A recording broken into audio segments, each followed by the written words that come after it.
Hi, welcome back to my channel.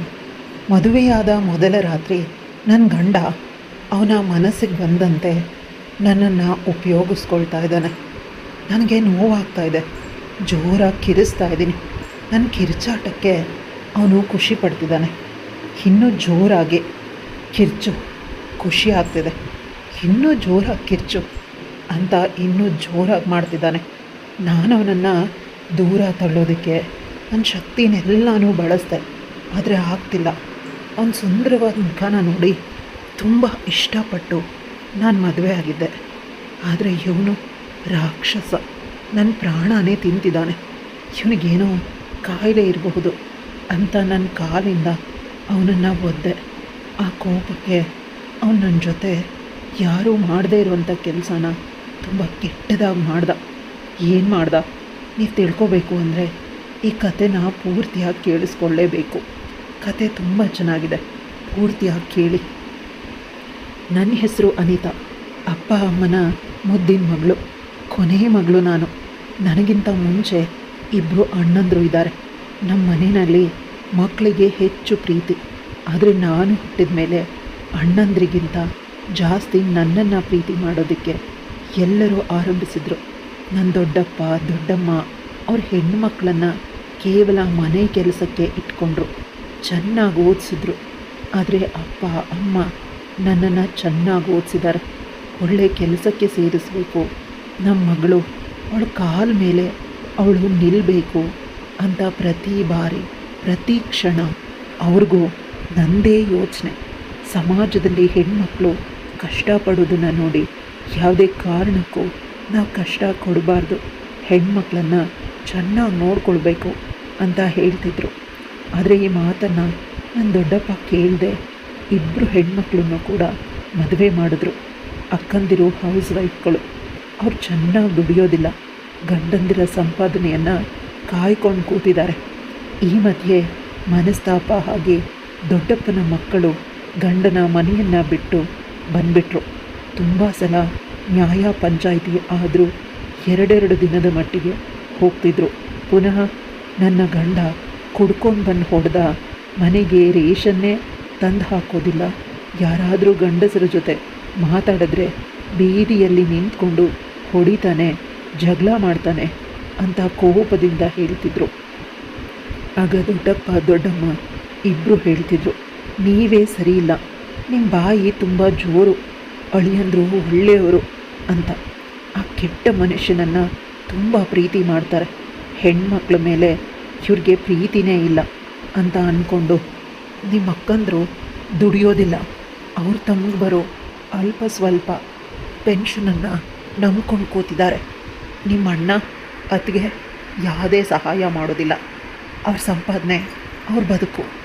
ಹೀಗಿರಬೇಕಾದಾಗ ಅವ್ರ ಗಂಡನ ಮನೆಗೆ ಹೋಗಲಿ, ಅವ್ರ ಮದುವೆ ಆಗಿದೆ, ಸಾಲ ಮಾಡಿದ್ದೀವಿ, ಅವ್ರ ಜವಾಬ್ದಾರಿ ಮುಗಿದು ಹೋಯಿತು ಅಂತ ಹೇಳ್ತಾರೆ.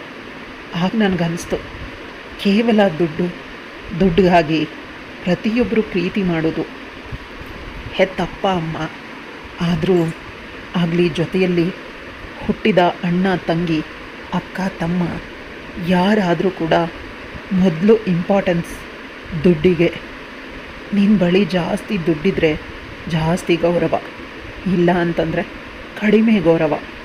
ನಾನಾಗ 9ನೇ ತರಗತಿ, ಅಲ್ಲಿವರೆಗೂ ನನಗೆ ಅಷ್ಟೊಂದು ಸೀರಿಯಸ್ನೆಸ್ ಇರಲಿಲ್ಲ. ಓದು ದುಡ್ಡು ಇವೆಲ್ಲ ಒಂದಕ್ಕೊಂದು ಇದೆ. ನಾವು ಎಷ್ಟು ಓದ್ತೀವಿ ಅಷ್ಟು ಒಳ್ಳೆ ಸಂಪಾದನೆ ಬರುತ್ತೆ, ಎಷ್ಟು ಒಳ್ಳೆ ಸಂಪಾದನೆ ಬರುತ್ತೋ ಅಷ್ಟು ನಮ್ಮನ್ನು ಸಮಾಜ ಪ್ರೀತಿ ಮಾಡುತ್ತೆ. ಯಾವುದೇ ಕಾರಣಕ್ಕೂ ನಾನು 4 ಜನರಿಗೆ ಸಹಾಯ ಮಾಡುವಷ್ಟು ಎತ್ತರ ಬೆಳೆಯೋವರೆಗೂ ಮದುವೆ ಆಗಬಾರ್ದು ಅಂತ ನಿರ್ಧಾರ ಮಾಡಿದೆ.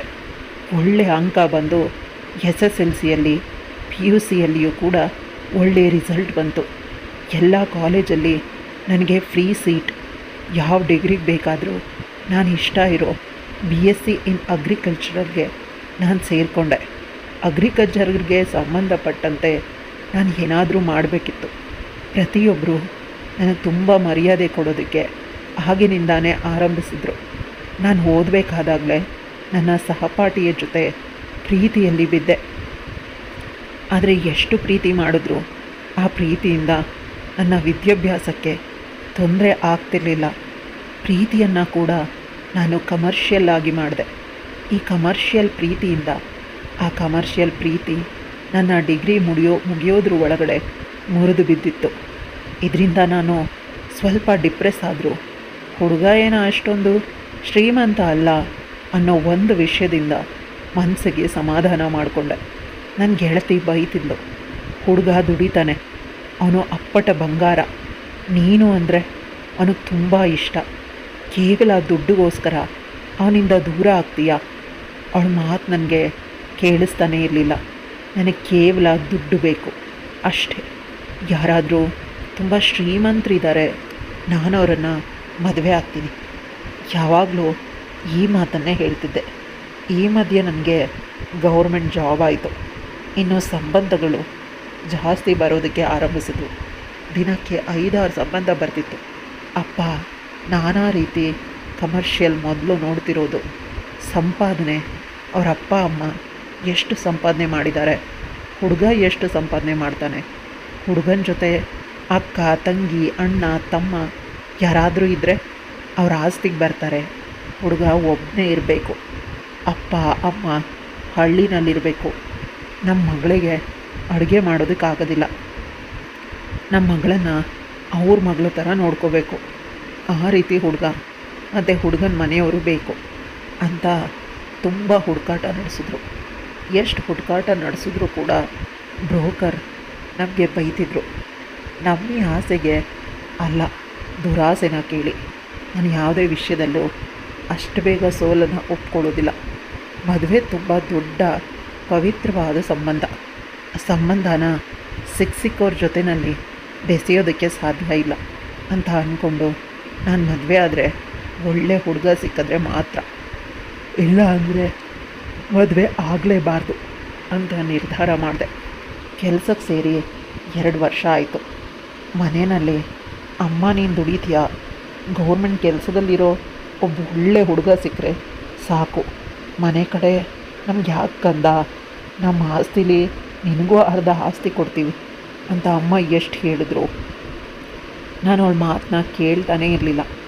ಈ ಮಧ್ಯೆ ನಮ್ಮ ಆಫೀಸಿಗೆ ನನ್ನ ಸೀನಿಯರ್ ಆಫೀಸರ್ ಅಪಾಯಿಂಟ್ ಆದರು. ಅವರನ್ನು ಮೊದಲು ನೋಡಿದಾಗಲೇ ನಂಗೆ ತುಂಬ ಆಸೆ ಆಯಿತು. ನೋಡೋದಕ್ಕೆ ತುಂಬ ಸುಂದರವಾಗಿದ್ದಾರೆ. ನನಗಿಂತ 5-6 ವರ್ಷ ದೊಡ್ಡವರಾಗಿರ್ಬೋದು ಅಷ್ಟೇ. ತುಂಬ ಒಳ್ಳೆಯವರು ಅಂತ ಅನಿಸುತ್ತೆ. ಅವ್ರ ಮನೆ ಕಡೆ ವಿಚಾರಿಸಿದಾಗ ಅವ್ರು ತುಂಬ ಶ್ರೀಮಂತರಂತೆ. ಇವರೊಬ್ಬರೇ ಮಗ ಇರೋದು, ಹಳ್ಳಿನಲ್ಲಿ ಅವ್ರ ಅಪ್ಪ ಅಮ್ಮ ಇದ್ದಾರಂತೆ. ಎಲ್ಲ ನನಗೆ ಬೇಕಾದಂತೆಯೇ ಇದೆ. ಇದು ಹೇಗೆ ಸಾಧ್ಯ? ಒಬ್ಬರಲ್ಲ 4-5 ಜನದ ಬಳಿ ನಾನು ವಿಚಾರಿಸ್ದೆ. ಎಲ್ಲರೂ ಇದೇ ಮಾತನ್ನು ಹೇಳಿದ್ರು. ಕೊನೆಗೆ ಅವ್ರ ಪ್ರಾಪರ್ಟಿನ ನೋಡ್ಕೊಂಡು ಬರೋಣ ಅಂತ ಅವ್ರು ಊರಿಗೋದಾಗ ಕೂಡ ಎಲ್ಲ ಜನರು ಒಂದೇ ಮಾತು ಹೇಳಿದ್ದು.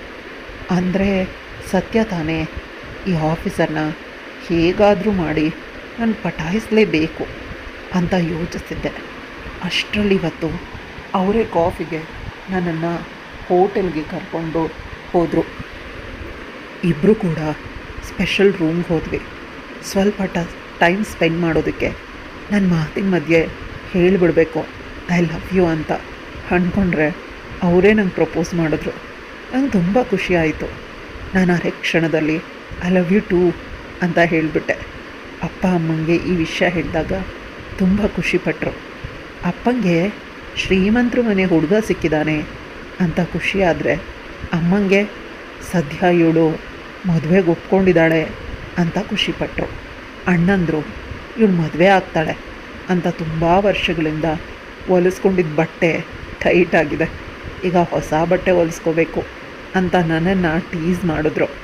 ಮದುವೆನ ಅಪ್ಪ ಅಮ್ಮ ತುಂಬ ಖುಷಿಯಿಂದ ತುಂಬ ಗ್ರ್ಯಾಂಡಾಗಿ ಮಾಡಿಕೊಟ್ರು. ನಮ್ಮ ಸಂಬಂಧದಲ್ಲಿ ಯಾರೂ ಕೂಡ ಇಷ್ಟೊಂದು ಗ್ರ್ಯಾಂಡಾಗಿ ಮದುವೆ ಮಾಡೇ ಇರಲಿಲ್ಲ. ಈಗಲೂ ಕೂಡ ಅನ್ನಿಸ್ತಿದೆ, ನನ್ನ ಅಪ್ಪ ಅಮ್ಮ ಇಷ್ಟೊಂದು ಶ್ರೀಮಂತರು ಅನ್ನೋ ಮಾತು ಅರ್ಥ ಆಗಿರಲಿಲ್ಲ ಅಂತ ಬೇಸರ ಆಯಿತು. ಹುಡುಗನ ಮನೆಯವರು ನನಗೆ ಡೈಮಂಡ್ಗಳನ್ನೇ ಕೊಟ್ಟರು. ಒಂದೊಂದು ಸೀರೆ 2 ಲಕ್ಷ 3 ಲಕ್ಷ. ನನ್ನ ಅದೃಷ್ಟನ ನೋಡಿ ಎಲ್ಲರೂ ತುಂಬ ಖುಷಿಪಟ್ಟರು. ನನ್ನ ಮದುವೆ ಆದಾಗ ಯಾರೂ ಅಳ್ಳಿಲ್ಲ. ಅವ್ರಿಗೂ ಖುಷಿ, ನನಗೂ ಖುಷಿ. ನಾನು ಇಷ್ಟಪಟ್ಟು ರೀತಿ ಹುಡುಗ ಸಿಕ್ಕಿದ್ದಾನೆ ಅಂತ. ನನ್ನ ಗಂಡ ಚಂದ್ರ, ನೋಡೋದಕ್ಕೆ ಚಂದ್ರನ ಥರನೇ ಸುಂದರವಾಗಿದ್ದಾನೆ. ನನ್ನ ಅದೃಷ್ಟ ಇಂಥ ಗಂಡ ಸಿಕ್ಕಿರೋದು ಅಂತ ಖುಷಿಪಟ್ಟೆ. ಅವನ ಖುಷಿ. ಅವನ ಮನೆಗೆ ಹೋದೆ. ಮೊದಲ ದಿನ, ಮೊದಲ ರಾತ್ರಿ ನಡೆದಿಲ್ಲ. ಊರಲ್ಲಿ ಶಾಸ್ತ್ರಗಳಿತ್ತು. ಅವ್ರ ಫಾರ್ಮ್ ಹೌಸ್ ಊರಿಂದ ದೂರ ಇರೋದು. ಅಲ್ಲಿ ನಮ್ಮಿಬ್ಬರ ಮೊದಲ ರಾತ್ರಿಗೆ ನಾಳೆ ರೆಡಿ ಮಾಡ್ತೀನಿ ಅಂತ ಹೇಳಿದರು. ಸೆಕ್ಯೂರಿಟಿ ಒಬ್ಬನ್ನು ಬಿಟ್ಟರೆ ನಾನು ನನ್ನ ಗಂಡ, ಇನ್ಯಾರೂ ಇರೋದಿಲ್ಲ ಅಲ್ಲಿ. ಅದನ್ನು ನೆನೆಸ್ಕೊಂಡು ಮೈ ಜುಮ್ ಅಂತ ಅನ್ನಿಸ್ತು. ಇಷ್ಟಾದರೂ ಹೇಗಾದರೂ ಇಬ್ಬರು ಮುದ್ದಾಡ್ಬೋದು.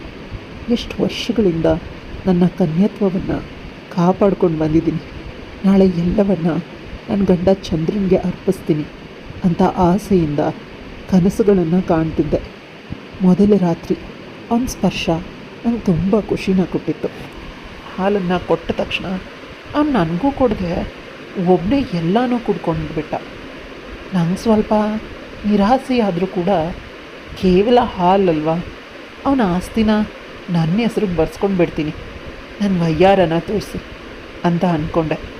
ಆದರೆ ಎಲ್ಲ ಉಲ್ಟಾ ಹೊಡಿತು. ಚಂದ್ರ ಹಾಲನ್ನು ಕುಡಿದು ಆ ಕಪ್ಪನ್ನು ಎಸ್ದ. ನಾನು ಬೆಚ್ಚಿ ಬಿದ್ದೆ. ಹಾಸಿಗೆ ಮೇಲೆ ಕೂತಿದ್ದವಳು ಮಲಗುವಂತೆ ತಳ್ಳಿದ. ನಂತರ ಅವನ ಒರಟುತನಕ್ಕೆ ಸೀರೆ ಎಲ್ಲ ಹರಿದೋಯ್ತು. ಅದು ಅವನೇ ತೆಗೆದುಕೊಟ್ಟಿದ್ದ ಸೀರೆ. ಸುಮಾರು 60,000 ರೂಪಾಯಿ ಸೀರೆ. ಇವನ ಒರಟುತನಕ್ಕೆ ಹರಿದು ಹೋಗಿತ್ತು. ಅದು ಬೇಸರ ಆಯಿತು. ನಾನು ಮೇಲೆ ಹೇಳೋದಕ್ಕೆ ಪ್ರಯತ್ನಿಸಿದೆ. ಅವನು ನನ್ನ ಬಟ್ಟೆನ ತೆಗೆದು ಮನ ಬಂದಂತೆ ಆಡ್ತಾಯಿದ್ದ. ತುಂಬ ನೋವಾಗ್ತಿದೆ, ದೂರ ಹೋಗು ಅಂತ ಹೇಳಿದ್ರು. ನನ್ನ ಕೈಯಿಂದ ಅವನ ಮುಖನ ತಳ್ತಾ ಇದ್ದರು. ಆದರೆ ಅವನು ಬಿಡ್ತಾನೇ ಇಲ್ಲ. ಮೊದಲ ರಾತ್ರಿ ಅಂದರೆ ಎಷ್ಟೋ ನೋವಾಗತ್ತೆ ಅಂತ ತಿಳಿದಿಲ್ಲ. ಮದುವೆ ಆಗ್ತಾನೇ ಇರಲಿಲ್ಲ. ನನ್ನ ಶಕ್ತಿ ಎಲ್ಲ ಬಿಟ್ಟು ಅವನ ಎದೆ ಮೇಲೆ ನನ್ನ ಕಾಲಿಂದ ಜೋರಾಗಿ ಒದ್ದೆ ಅಷ್ಟೆ. ಅವನು ಕೆಳಗೆ ಬಿದ್ದ. ಮುಗ್ದೋಯ್ತು ನನ್ನ ಕತೆ ಅಷ್ಟೆ. ಅವನ ಆಕ್ರಮಣ ಪುನಃ ತುಂಬ ಭಯಾನಕವಾಗಿತ್ತು. ನಂಗೆ ತಿಳಿದೇ ನಾನು ಪ್ರಜ್ಞೆ ತಪ್ಪಿಟ್ಟೆ. ನಾನು ತುಂಬ ಶಾಕ್ ಆಗಿತ್ತು ಅಂತ ಅನಿಸುತ್ತೆ. ಪುನಃ ಬೆಳಗಿನ ಜಾವ 6 ಗಂಟೆಗೆ ಎಚ್ಚರಿಕೆ ಆಯಿತು.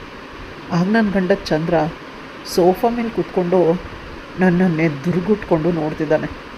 ಅವನಿಗೆ ಗಿಲ್ಟಿ ಫೀಲಿಂಗ್ ಇರ್ಬೋದೇನೋ ನಂಗೆ ನೋವು ಮಾಡಿದ್ದಕ್ಕೆ ಅಂತ ನಾನು ಅಂದ್ಕೊಂಡ್ರೆ ಯಾವ ಗಿಲ್ಟಿನೂ ಇಲ್ಲ, ಮೊಣ್ಣಂಗಟ್ಟಿನೂ ಇಲ್ಲ. ನನ್ನ ಎದ್ಮೇಲೆ ಅಷ್ಟೇ, ಮುಗೀತು. ಪುನಃ ನನ್ನ ಮೇಲೆ ಇನ್ನೂ ಭಯಾನಕವಾಗಿ ಆಕ್ರಮಣ ಮಾಡಿದ್ದ. ನನಗೆ ಎಚ್ಚರ ಆಗಲಿ ಅಂತ ಅವ್ನು ಕಾಯ್ತಾ ಕೂತಿದ್ದ. ಯಾಕಂದರೆ ಅವ್ನು ಮಾಡೋ ನೋವು ನನಗೆ ಗೊತ್ತಾಗಬೇಕು ಅಂತ.